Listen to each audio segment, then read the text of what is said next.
Hi, I'm Gabe Johansson, co-owner of Live Nutritious Fitness, and today I'm here with Nate Darnell, research analyst for Diabetes Support Services, to ask a few questions about electrolyzed water. Good morning, Nate. Good morning, Gabe.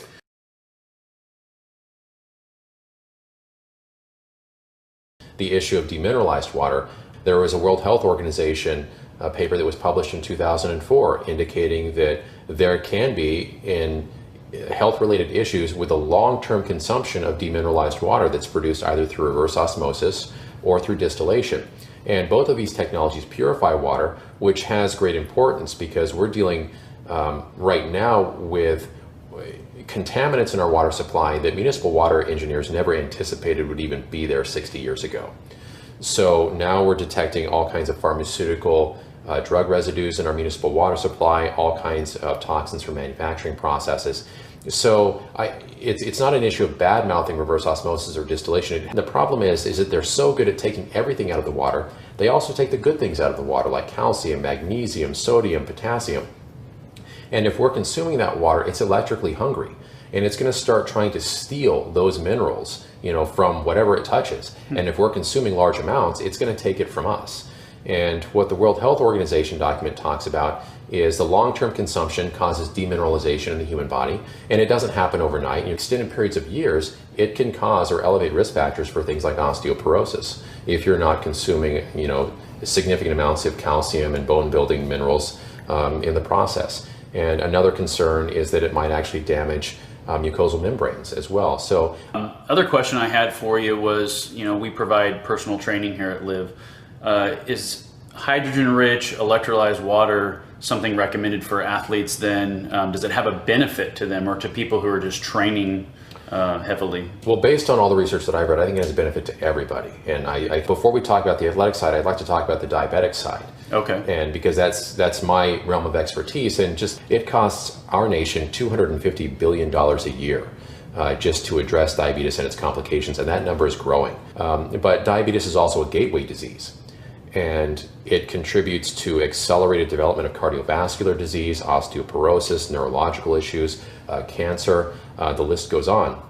So really what a diabetic would encounter is what everybody else would encounter. They just do it a heck of a lot faster. Yeah. And they technically don't die from diabetes. They die from collateral damage to all of their peripheral organs through chronic oxidative stress. And this is what hydrogen really suppresses.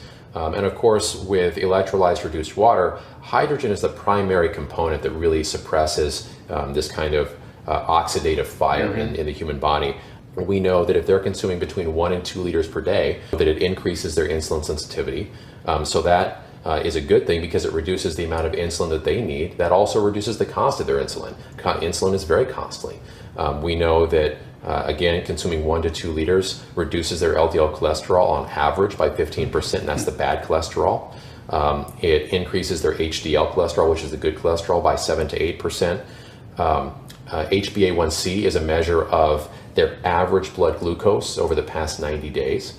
And we know that stabilizes, and we're seeing average numbers of between 7 and 6 on HbA1c levels just by routine consumption of the water. Does that mean that it cures diabetes? No, not at all. But we have seen in cases of prediabetes, we can reverse prediabetes if they maintain a regimented diet and they're consuming electrolyzed reduced water on a routine basis. It can reverse that condition. With regard to athletics, we're seeing something very similar in that we also know that the hydrogen-rich water, because it functions as a very powerful antioxidant and has some degree of acid-alkaline suppression kind of capabilities in the athletic population, we're seeing that it actually reduces lactic acid accumulation. So that allows the muscles to run longer and stronger. Right.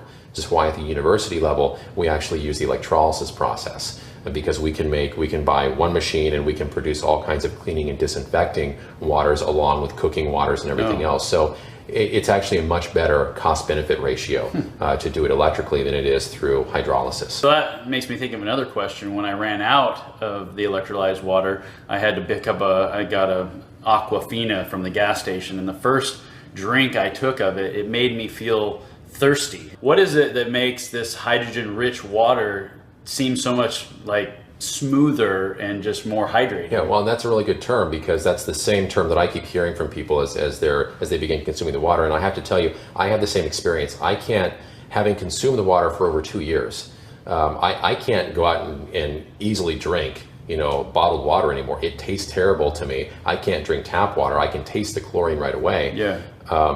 But there's an aspect of the water which is sometimes called microclustering.